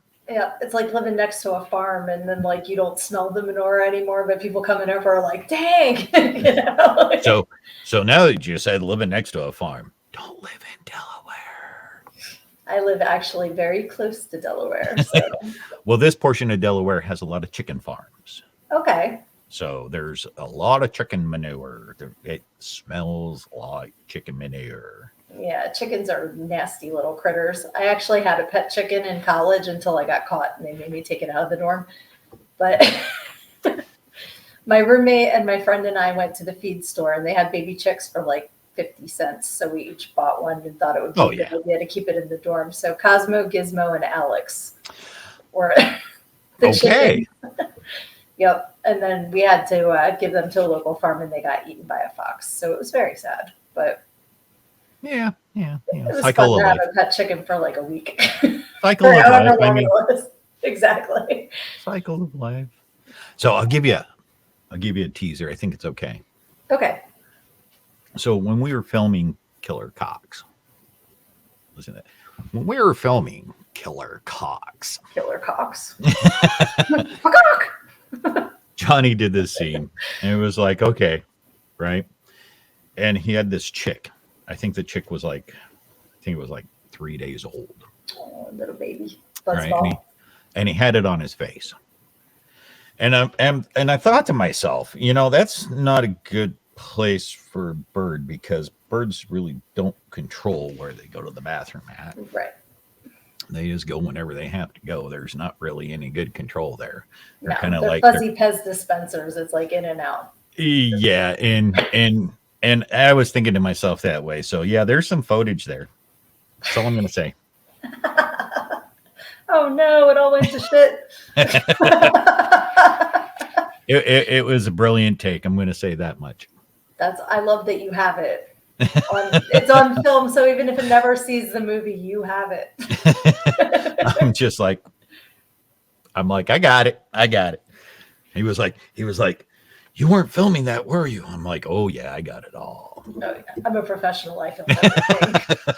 So I never know what I can use for blackmail later.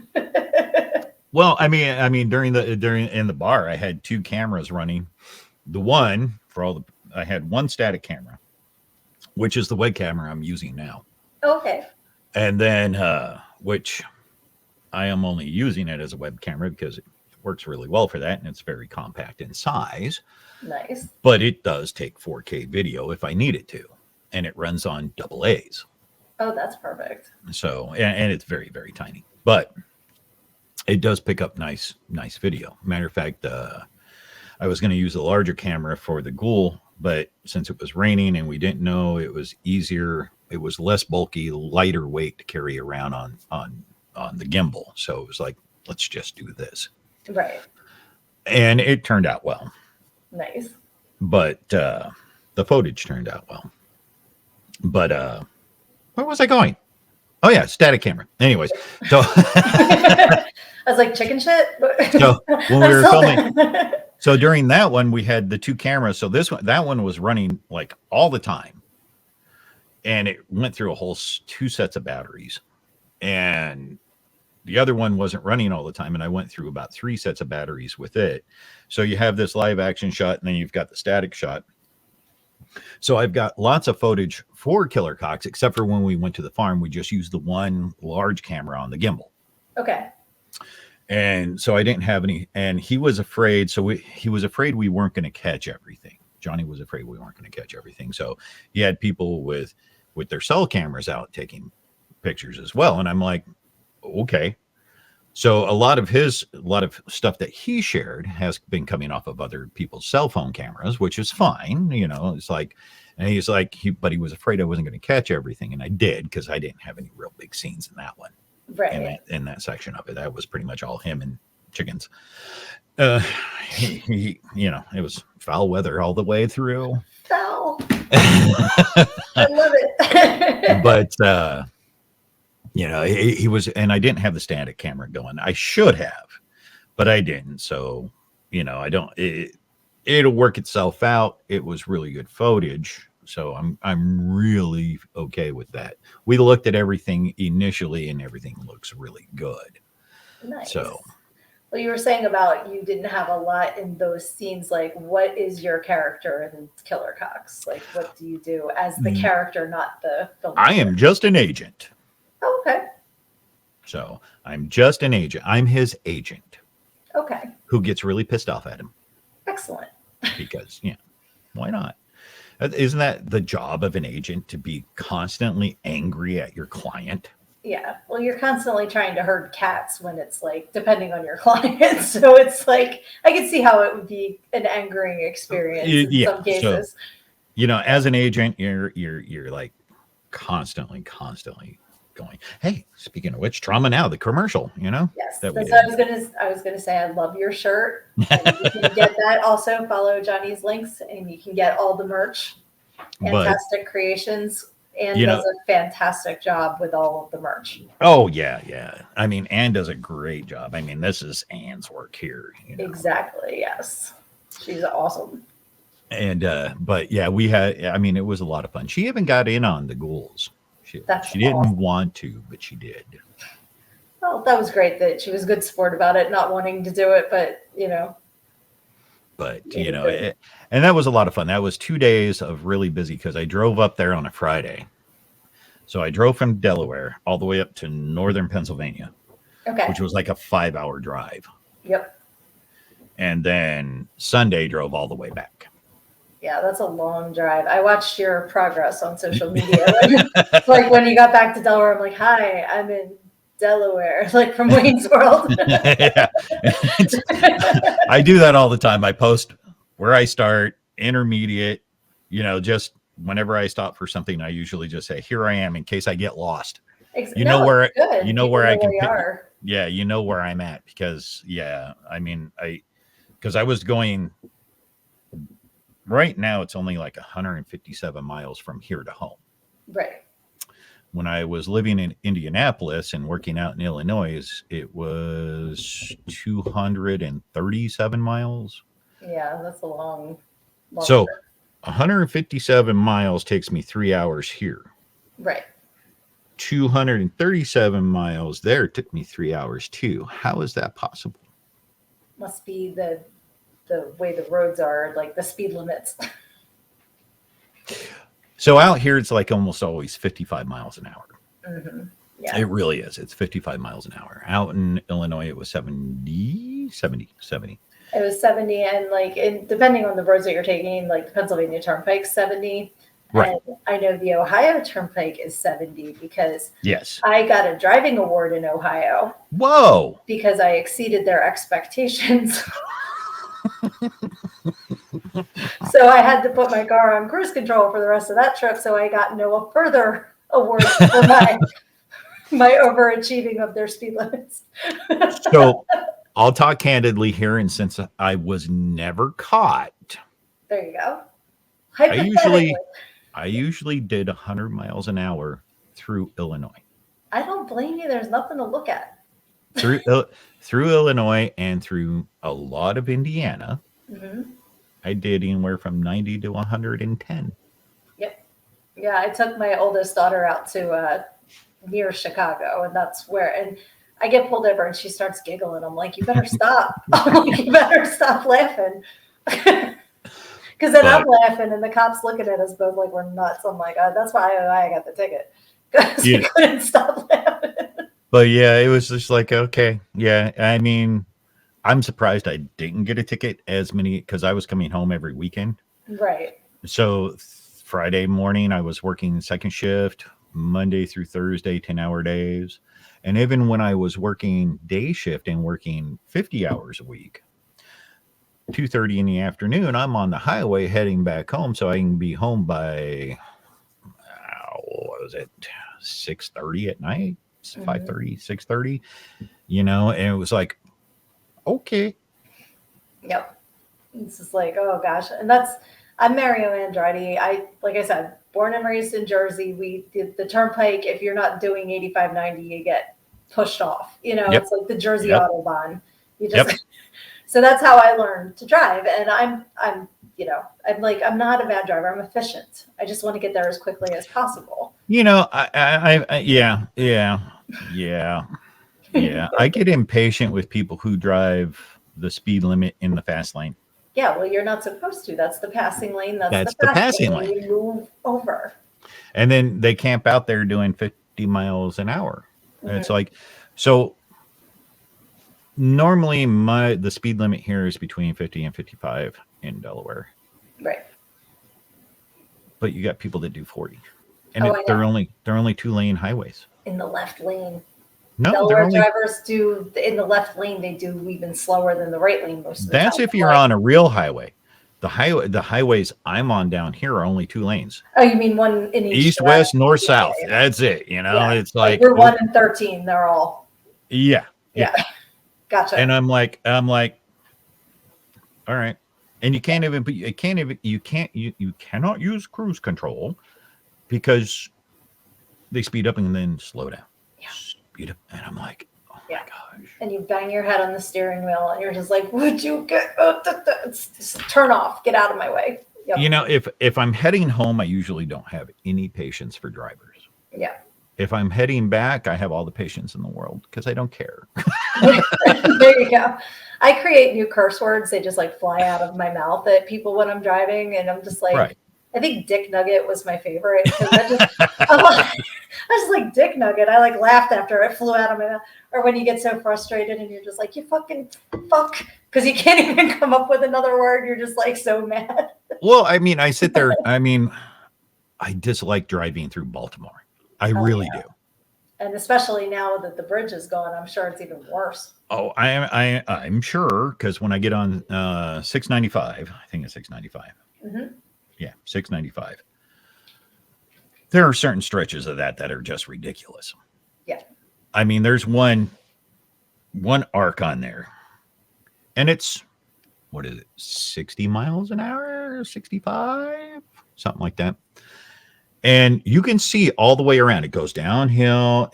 As you go down, it turns, and you can see all the way up to where it's going uphill. Right.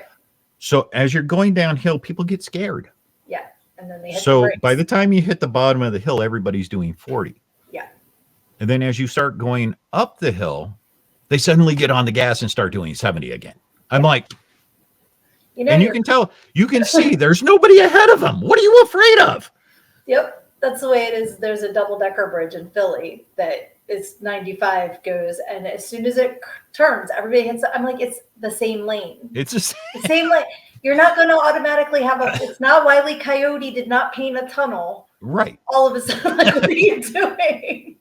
But you can literally see this happening because you can see the other side of the turn. Right, exactly. So you're just watching everybody. You're just yeah. Okay, let me let go of the gas. One person in each lane, and it just messes it up for everybody. And you're like, what the hell? But yeah, I totally dislike going through Baltimore, especially when I get up to the 70 interchange there for the Frederick turnoff. Okay. It just becomes, know what you're talking about. It actually becomes just a parking lot out there at times. You're doing like 5 miles an hour for 10 miles. Yeah. 5-10 miles. And it's like, okay. 95 in Virginia was like that, where they have those express lanes, but it's one set of express lanes that goes south for certain hours, and then they close it, and then it goes north for other hours. Oh, yeah. So my daughter and I were going down, and you have to have Easy Pass to use the express lanes, and the local lanes were stopped. So I'm like, all right, I got an Easy Pass, I will use the express lanes. Well, we had to use the restroom, so we're like, okay, we'll get off the rest area. You can't get back on the express lanes southbound. Wow. I'm like, are you kidding me? So when we came north, we hit every bathroom in Virginia before we got to that part of 95, just in case. And the express lanes were closed. I'm like, dang it. Damn it. I was like, we planned ahead. Well, it's like every time I go home and back, I usually, I go over the Bay Bridge. Okay. I go over the Bay Bridge, and usually heading out, So on the weekends, everybody's coming down here to Ocean City or down, Rehoboth. Rehoboth or, whatever. And it's like, okay. So you expect all that traffic southbound to just to be backed up. But over the past month, going northbound is backed up. Well, that's weird. So you come northbound to the Bay Bridge, and just before, so usually they have both. They have the one northbound lane closed off for southbound traffic. So you only have 2 lanes going northbound over the bridge, Okay. and you have 3 lanes coming southbound. Right. Southbound lanes are just cruising right along. Northbound lanes are stopped. I'm like, There's no logic. There's what? none. None Not at all. The people at the beginning of the line are checking their text messages and just Yeah. causing a ruckus. I'm like, this is okay. Makes no sense. What happened? It makes no sense. I digress again, though. Starting to talk okay. about traffic. It's all good. I was going to say in reference to your Trauma Now shirt, like, what is your view of like your favorite trauma movie? And I just was at Traumathon, so I'm still like all geeked up about it. I wanted to go to that this weekend, and yeah, work just didn't allow wouldn't me let you do great. because I had to work yesterday and I had to work Friday. So usually I work from 6 to 4:30. It's a 10-hour day almost every day. Wow, that's a lot. So there was no way I was going to try and drive up there for it yesterday. And I asked my wife, I said, do you want to go to this? She's like, oh, hell no. Well, I went Friday, and I wanted to go yesterday too, but I wasn't able to. And I took my sister and her boyfriend and his nephew with us, and because her boyfriend's a big trauma head too, which is right. Like, I'm just amused by that. So, and the nephew, who is 11, we were talking on the way up about Toxic Avenger. He goes, Melvin the Mop Man. Like, yeah.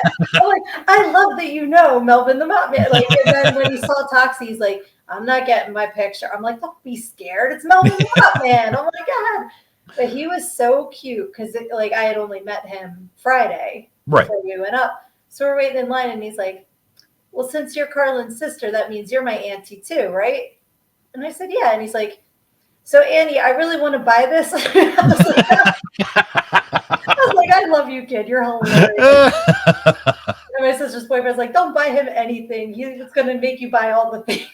Well, I mean, with trauma, it's like, okay, so I was in California, in my hometown at the time when Toxic Avenger came out, and I worked in a video store. Oh, perfect. I mean, I was in my mid-teens and I worked in a video store. So yeah, it was like great. And we had a block. That was about the time Blockbuster started coming out. Okay. It was before Blockbuster was actually a huge name. Right. So it was just a little mom and pop video store. Loved the hell out of it. Didn't know what I had until it was gone. But, that happens a lot. Yeah. Yeah. So, and we didn't do anything really by computer. It was all handwritten because computers were still not in, they were not infancy. They weren't household common because they were still stupid expensive. Right. And humongous. Right. I mean, we did a lot of stuff in the computers only because the owner worked in Los Angeles on computers. And I used to go to friggin' movie premieres all the time. Awesome. Because the movie studios would go to the video stores and go, look, we're going to have a screening of this movie so you guys can figure out how many of these you want to order when it comes out on home video. So I used to go into Hollyweird all the time and friggin', go view movies like Red Dragon. Okay. Which ended up being at that time was Manhunter. I think that was about 86.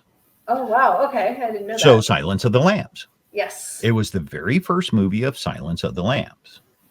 And it was done by the one guy that was in Bill Durham. He had his own little production set. And I can't remember the actor's name, but he was in it. And he played the FBI agent. Okay. And But movie was called Manhunter, and yeah, I got to go see that in Hollywood.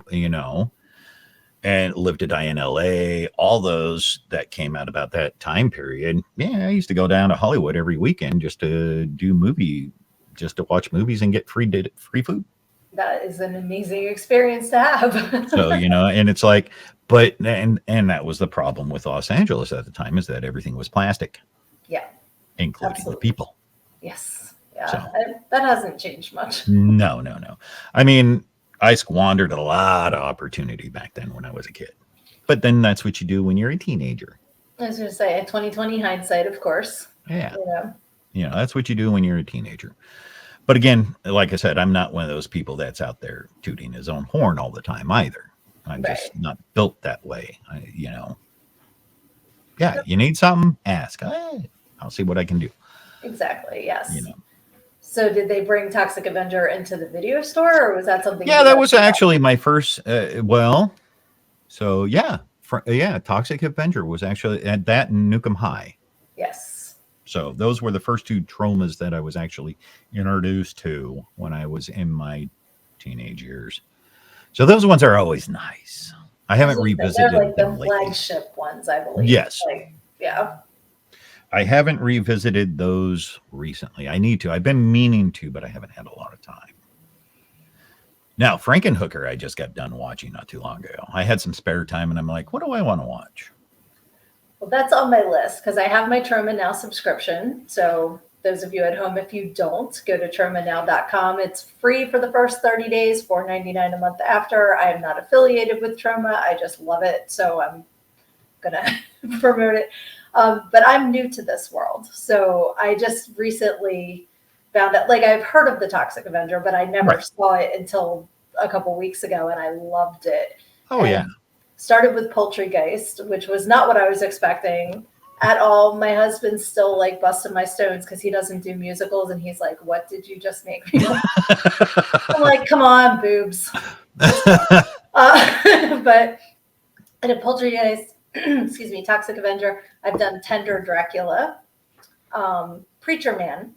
So I'm kind of all over the genres on there. Right. But when we went to Tromathon, we watched Curse of the Werewolf on the big screen, which was, I loved it. And then afterwards, the cast was there, so my family and I that were there got to meet the werewolf, which was really cool. I love having photo. I'm going to be like blowing up pictures in this room of all of these adventures because Right.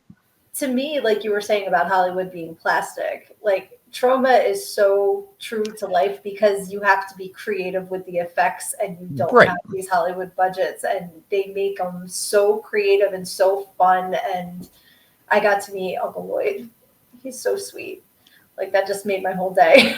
See, and that's one of the reasons I wanted to go because all right. So Lloyd with trauma has been in my life since, oh gosh, I don't want to say how long now because that would give up my true age. No, it's all good. No, I can't even think. Well, hang on. It's been over 30 years. We'll just call it that. And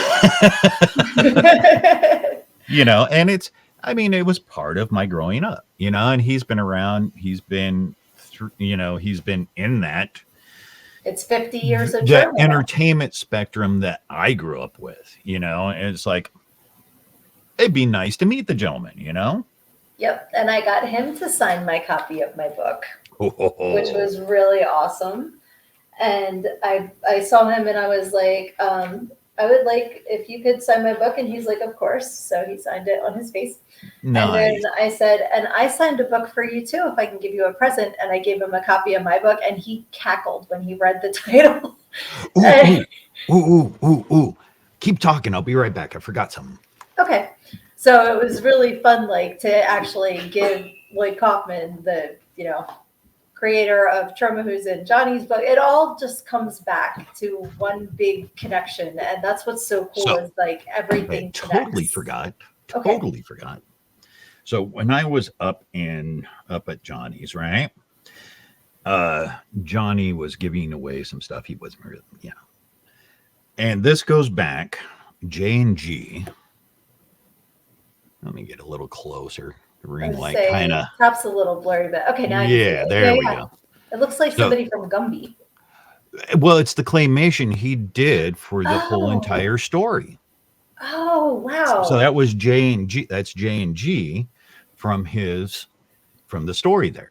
And Okay. he was like, oh, I got something for you, and I'm like, really? Because a lot of them, he just gives them away. The no purchase. He gives them to all of his fans and whatnot. So he sent a lot of them off in the mail and all this other good stuff. And that was one thing that really impressed me with Johnny is that he doesn't charge for any of this stuff, you Right. know. And he was like, look, he goes, I know you're starting off just from scratch here. He goes, I'm going to try and find these in that are in print still because a lot of these are out of print. He goes, that way you have them, and that way you can get caught up on the story. And I'm like, okay.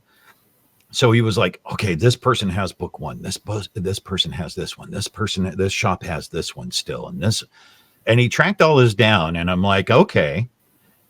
And I don't mind paying for the shipping and everything. And that's all he's doing is asking for the shipping cost and the price that for the print. Excuse me, Of course. for the cost of print. Right. And it's like, okay. But during the Christmas one, he was like, I'd like to give this to the people. He's like, I'd like to send this off to the fans that can't afford it. He goes, I'd like for them to have a piece of this. And I'm like, okay, let's make that happen. So pitched in extra. Right. On the last one, he's like, yeah, I don't know if I can make the production cost on this. And I'm like, okay, I'll throw you some extra cash. That's awesome. I got it. I'll throw it to you. I don't care. Right. I know what it's for. Yes. And Absolutely. unfortunately, during the Christmas one, during the one that this goes to here. Yes. Wow, that really just glows, doesn't it? There we go. There you go. Yes. Now you can see their it little faces. Yeah, J and G. Anyways, but during that production right there, I think the people that he gave it to, I think he's lost 3 readers that have passed away during that production run that he handed out, just said here, because they were, not in good health to begin with. Right. So it was like he goes, and at that time we were talking a lot, and he's like, look, I've got this person over here, she's not doing well, she's got really bad health issues. I was like, well, send her one, I'll pay for it, I don't care. Oh, that's really nice. It's like, and that's one thing that's actually solid about him. I mean, honestly solid, because he does do it for the readers. Absolutely. I mean, he enjoys doing it, don't get me wrong, and he's quite talented at it too. Yes. Yeah. But that's like the video that he recently posted of the breeders that have passed away, and just because he does care, and he does. He loves his fans and his friends, and like he loves hard. It's awesome. It's like you're loved. Yeah. I mean, he's got a lot of heart where it comes with people and fan base and everything else. He's got a lot of heart, and he likes keeping everybody connected. Yes, absolutely. And that's through this project.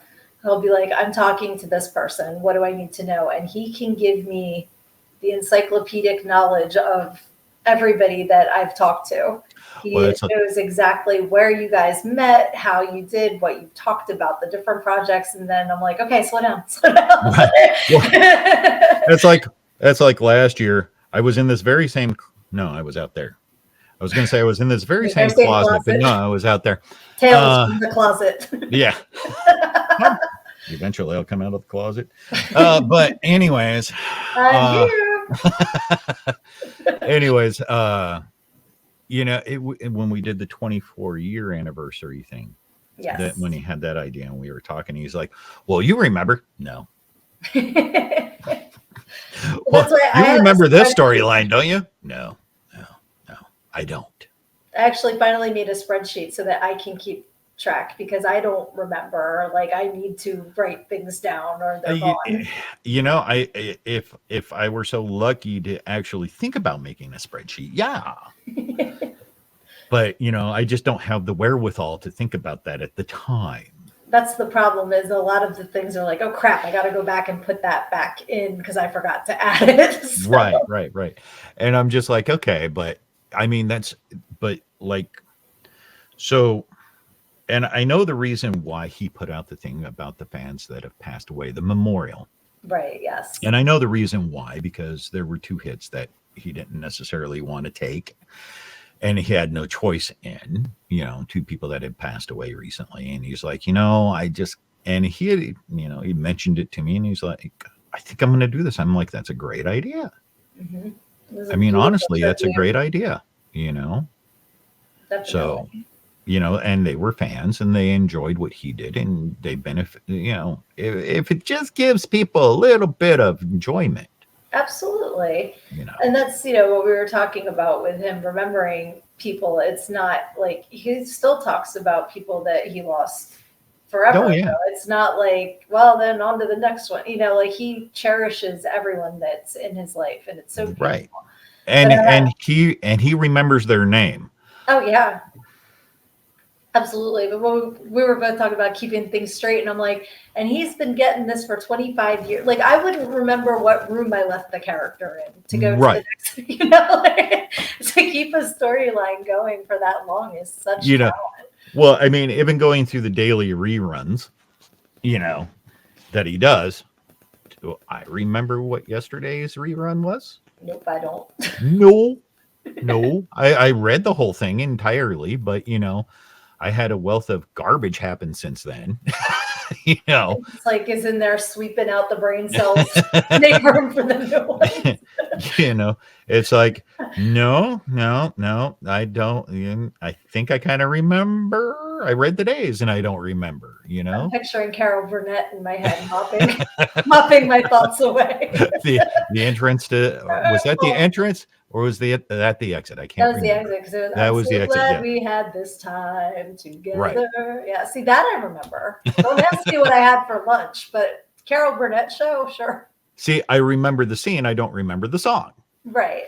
And I swear, like, if I used my brain cells for actual scientific, intelligent thought, I would probably be able to take over the world. But instead, it is all song lyrics and movie quotes. See, that's like... So I don't have a whole lot of photographs. Right. I was never one person to do a whole lot of photographs because this is my camera. Okay. So pictorially, I can remember just about everything. Verbiage wise, forget it. See, and I've just been clearing out photos on my phone. So this is an external drive thing. This is just my phone. Currently has 25,034 photos on it because I'm out of control with photo taking. Yeah. But I also do, like, every morning I do my water first post to remind, because I do fitness stuff too. So that's like first thing in the morning, have your water. That's my South Jersey Delco accent saying water. And then I do my, I have not done my positive affirmation yet today. I had to take my daughter's girlfriend to the train station, so I'm off schedule this morning. Remind me to do that when we get off of here to do my positive affirmation real quick. But all of that takes up phone stuff, and like memes, because I love memes. I have to clear them off after I post them, but I don't remember to do that. And that's probably what this is. My brain is just memes. It's like mental memes. Right. So it's just kind of what you're saying, though. If you can photographically remember it, you have mental memes as well. Yeah, and that's where all my photographs mainly are, is in my head, and they're slowly starting to leak out my ears somewhere. But I think it's when I sleep. But it comes pouring out on your pillow. It's either that. I think I'm suffering from information overflow recently. Yeah, there's just so much going on in life lately. Yes. I mean, there just really, really is. But I need to journal. Like I journal every day as part of my treatment of my depression, which I talk about all the time. So it's not like a dirty secret, but I haven't been doing it, and my brain feels really full. So I understand what you're saying. It's like you reach a point where it's like, okay, my brain is at capacity, and I need to hit the steam valve, like let some of it out. Well, and especially with what I do now. I work in a very technical area. I really do. Okay. I have a lot of technical aspects that go on here. And I got a lot of cuts to prove it. But but my day-to-day life is very, very technical. Right. Okay. A has to go before B, C has to go after B, blah, blah, blah, blah, blah, blah, Right. there's sequencing of events and how it happens and this and that. Yes. And in my field, there's a lot of chance for oops. Right. And Oops. Oops the is chain not breaks. good, right? Yeah. That's Microsoft. Right. Actually, oh shit is not good. Oops Right. is, oh yeah, I can fix that. No big Yeah. deal. Oh shit's the Oh shit is, you sit there and say oops and people go, what'd you say oops for? Nothing. yeah. It's not a big deal. I said, get worried when I start saying, oh shit or oh fuck. Yeah. That's the time to get It's really good. worried, not when I go oops, Right. you know. But, but there's a lot of things technically and sequentially that can go, uh-oh, in a Yeah. real bad way. And with my work, I have a tendency just to focus on that a lot. I mean, because, there's a bigger area going on out here, but And mine's this the big that I blinders have to on. focus. Right. Yeah. And so a lot of stuff I let go. And then in the evenings, I don't want to deal with a whole lot. Mhm. You That's know, I, fair. I just don't, I want to watch anime and call There it you go. done. So, Awesome. I just want to, I don't want to deal with a lot of stuff technically. Right. Now with with work running out here, now I've got to look for work elsewhere. So that adds to more pressure. Right. It's like, okay, where am I going to go? I don't want to go that far away from home, but nothing pays what I'm used to paying, what I'm used to being paid anywhere close, anywhere locally. Right. So that means I'm going to have to go away, and that means I'm going to have to get further away from my family, yada, yada, yada, yada. I'll miss my dog and my wife, but She's gonna. You're saying that because you're so far away. She's gonna smack you. She sees you. She's she's gonna allowed. smack you and then she's gonna kiss you. Be like, She's "Yep, I allowed. She's miss you," allowed. but yeah. Like I said, I She say knows stuff you. and she just looks at me like, yep, that Yep. came out of his mouth. Not surprised, but yeah, It's an but adventure because it's like, what is it going to be today? right. You never know. Yeah, Yep. really never know. But no, Yeah, anime as self-care is absolutely wonderful, and uh, especially if you're trying to get these new ducks in a row. right. When you don't want to think about anything, don't. Mhm. Watch something just for the pure entertainment value of it. If I had an hour to spend to do it, I would. But anime is only like 23 minutes. There you go.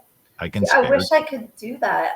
My brain is like my computer right now. I literally have about 25 tabs open as I'm looking at this, and some noises are going to come out of somewhere and I won't be able to find them. But that's if I sit down and I watch TV in my head, I'm thinking of the next thing I have to get Right. accomplished, and I need to teach myself that I don't have to work 24/7. I don't have to be working on a project, that relaxing is necessary too. Well, see, and I used to do that all the time. I mean, it was work, work, think about more work. What can I do for work and think about more? Yeah, And that's all it it's came down to. counterproductive. It very much is. You start losing sight of everything. If you, like right now, I work 10 hours a day. Mhm. Okay, 5 days a week. And then I worked 7.5 hours yesterday. So it's 57 and a half hours in a given week. I've worked, my highest one was 90 hours in a week. Um, I believe it because my Okay. husband puts in 80 between Wednesday and Sunday. Right. It's You insane. know, yeah. So And it's like, okay, I mean, all right, I can do it. Do I want to do it on my days off? Do I want to deal with any of that anymore? No. And one So, thing that I've noticed is when you don't take a break, the universe gives you a break. Whether yeah, it's whether or not you want it. illness or, like, but you're going to get that break, whether Yep. you do it the right way or you're forced to. And I think honestly, we as a society need to stop congratulating, running ourselves into the ground like it's some sort of award that I haven't slept in 3 days. Well, you're the coolest. No, that's not healthy. Like, we need to stop awarding running ourselves into the ground. So if you go back in time, during the 60s and 70s, before the late 70s, before you started approaching the 80s, it wasn't like that. Mm-hmm. It really wasn't. Yeah, you work some overtime, but life was kind of affordable. There was more balance. There was more balance. But I mean, history repeats itself. Mm-hmm. So time is linear, history is circular. I like that. So what ends up happening is like in the 1920s when you had the crash. Yeah. People were working their butts off, doing this, doing that, but it didn't help the markets. So the markets crashed, right? And then you had this deprivation of wealth to non-wealth, and it balanced itself out after the crash. And it stayed balanced until you started getting into the 70s. And then that wealth started, again, the wealth started getting here, your separation started getting here. Eventually, it's going to have to balance itself out. Right. But before it can balance itself out, you have to fall straight flat on your nose. Yep. Exactly. Now, the American culture took a lot from what Japan was doing from the 70s and 80s. So, and today in Japan, it's still the same way. The more you work, the better you are. You're a great person. Right. We've taken that mentality, but we've changed ourselves from a first world country into almost a third world country. So there's a lot of unbalance. Yes. Absolutely. And it's not only economically, work-wise, and politically, it's all across the board. Yep, I agree. And eventually it's going to have to self-correct. And it will one way or another, and it's not going to be good. Like it. No, it's going to hurt. It's the universe saying you need a break. That's what it does to the society too. Is like, okay. Change is not without pain. Nope.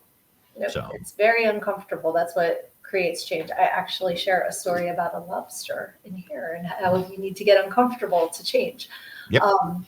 But yeah, it's very because I was born in 75, so I grew up in the 80s, and I remember people worked and were tired and all, but it wasn't like it is now where you need 3 jobs to be able to make a rent payment. It's gotten way too far on that side. And you said, it has to correct, because I look at, where I live in southeastern Pennsylvania, we have a really high deer population. Always have. Only now. I just came through there when I was coming back from Johnny's 3 weeks ago. Mm-hmm. And as I was doing the 95 interchange. Yes. There was a fawn and her 2 does right there alongside the interchange. I believe it. Yeah. Yep. Because we had, we'd always see 1 or 2, but now they're constantly in our yard because they're cutting down all of the woods. Yes. To build these homes that cost almost $1 million. And I said, who has this kind of money to buy a house that you have a neighborhood full of them? Like, right. who is making this money? Why can't they have a house somewhere else so that we don't have to cut down trees? I mean, they're not that important. They only make oxygen? Like, why are we taking animals' habitats away, the source of the air that we breathe? And now the deer, they're all in the roads. Where do you think they're going to go? Einstein, you took their, they were here first. So take away their home. They're going to be like the homeless that you have on your streets. Exactly. I was in a discussion about that last night. And it's like, there's so many different areas that need to be balanced. Yes. That are way off balance right now. And unfortunately, socially and politically, the United States isn't there yet for that decision. No. Right now they're too polarized on opposite ends of the spectrum. It is. And it's scary. Like, at least, we're not that different in age, but in our lifetime, it's the first time I've ever seen it that polarized. Like, it was always, my guy didn't win, but it sucks. And I'll call him a moron or whatever. But now it's like craziness. Yeah, it's not to the point where you're actually in fistfights over it. Right. Yeah, exactly. Or like you have something out in front of your house and something going to burn down your house because of it. Like it's insane. Yes, it's absolutely ridiculous at this. During this point in history, it's absolutely ridiculous. Now, it has been that way in the past. Right. Past politically, it has been that way. But, and again, like I said, history is circular. Yep. Time is linear. Exactly. So we just keep on repeating the mistakes we've made before, and we haven't learned from them because the human animal doesn't remember from generation to generation. Right.